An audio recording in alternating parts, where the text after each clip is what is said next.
Hello everyone, Lucky Tremendous here, and I'm back again for another video of Lucky Talks Motion Pictures.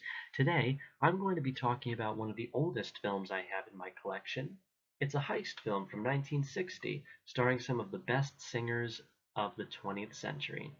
Ocean's 11, starring Frank Sinatra, Dean Martin, Sammy Davis Jr., Peter Lawford, Angie Dickinson, and who could forget Cesar Romero. The film is about a bunch of World War II veteran buddies who try to systematically rob 5 casinos in Las Vegas, and of course, many awesome hijinks ensue. Without further ado, ladies and gentlemen, let us dig into Ocean's 11, 1960. A gang of World War II veteran buddies is recruited by Danny Ocean, Frank Sinatra, and Jimmy Foster, Peter Lawford, to systematically rob 5 Las Vegas casinos: the Sahara, the Riviera, the Desert Inn, the Sands, and the Flamingo. 5 places I definitely would like to go sometime in my life, if I'm still able, of course. This is basically the first half of the movie, just meeting the gang members. Well, they're technically not gang, they're part of this group, meeting the group members, I should say, in Ocean's 11, meeting the 11 people who are going to rob the casinos. The gang plans the elaborate New Year's Eve heist with the precision of a military operation, right down to the finest detail. Josh Howard, Sammy Davis Jr., takes a job as a sanitation worker driving a garbage truck while others work at the various casinos to scope them out. Sam Harmon, Dean Martin, entertains in one of the hotel's lounges with his fantabulous singing voice. It really is amazing. Demolition charges are planted on an electrical transmission tower, and the backup electrical systems are covertly rewired in each casino. Just over 1 minute after midnight strikes, as everyone in every Vegas casino finishes singing "Should Old Acquaintance Be Forgot," the tower is blown up and the Las Vegas Strip goes completely dark. When backup power comes on, the rewired electrical systems unlock the cashier's cages instead of powering the emergency lights. The inside men sneak into the cages and hold up the cashiers. They dump the bags of loot into the hotel's garbage bins and go back inside, mingle with the crowds as to not arouse suspicions. As soon as the lights come back on, the thieves stroll out of the casinos with all the loot in hand. A garbage truck driven by Josh picks up the bags and passes through the police barricade undetected. Everything appears to have gone off without a hitch, except for one thing. The gang's electrician, Tony Bergadoff, drops dead of a heart attack in the middle of the street. This raises the suspicion of the police, who wonder if there's any connection to the string of robberies. Reformed mobster Duke Santos, played by Cesar Romero, offers to recover the casino boss's money for a percentage of the price. Since the robbery was very well orchestrated, he assumes it was a mob operation, and his mob connections maybe tell him who did it. But of course, as we know, they don't know anything.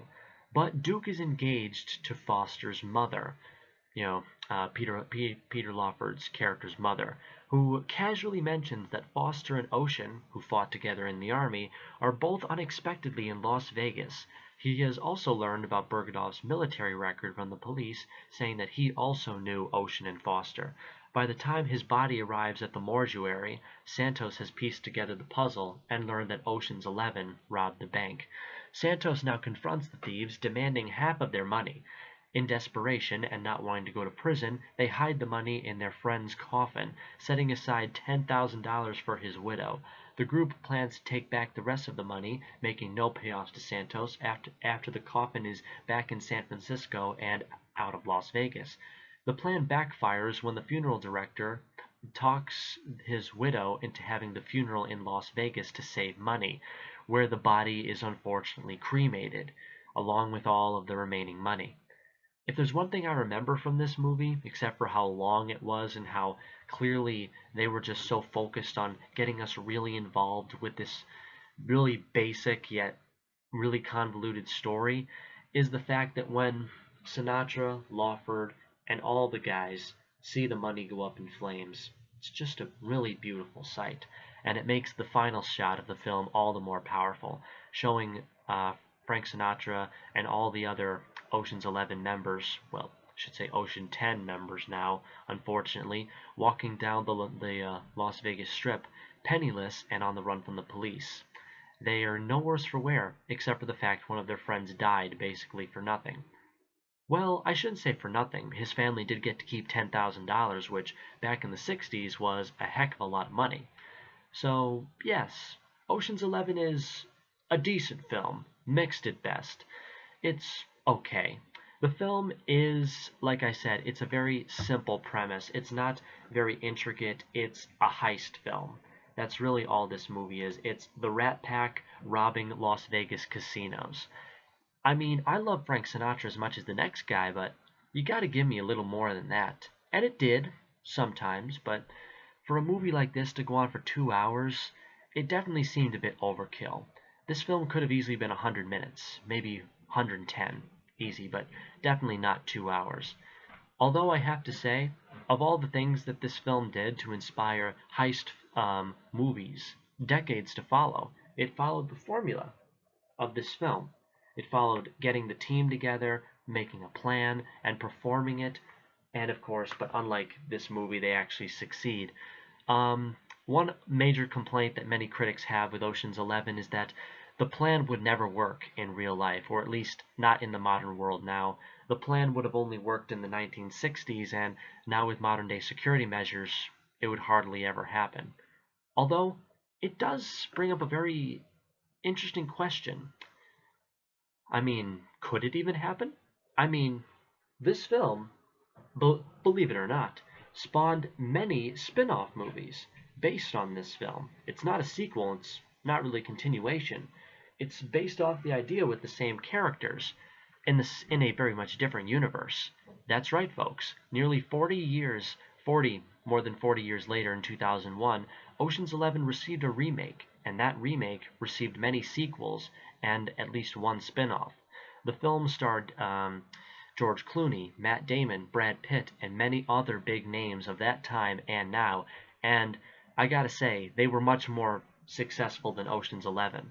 If you're a fan of Sinatra and a fan of the 60s, I would highly recommend Ocean's 11, but if you're just a casual film guy, I would put it on my shelf for a specific day. Not that I have any major complaints, just a few nitpicks here and there. You can say he did it his way. Sorry, little Frank Sinatra humor right there. I will not do that again. That was very embarrassing. I do sing, but it's much more planned singing than anything else, my friends. I so hope you enjoyed episode 4 of Lucky Talks TV. And it's kind of weird how you can see my camera in my glasses. I'll just take these off now. I hope you'll join us for episode 5 as we tackle a much more modern film, only a few years old actually, and it stars some of the biggest and most funniest names in movies making today. Well, at least as of the making of this movie. Thank you guys so much for watching. I'm Lucky Tremendous. Don't forget to like, comment, and subscribe for more movie reviews like this where I talk about films that most of you have probably never heard of or have and just never seen. But I will see you guys in the next video. Bye-bye.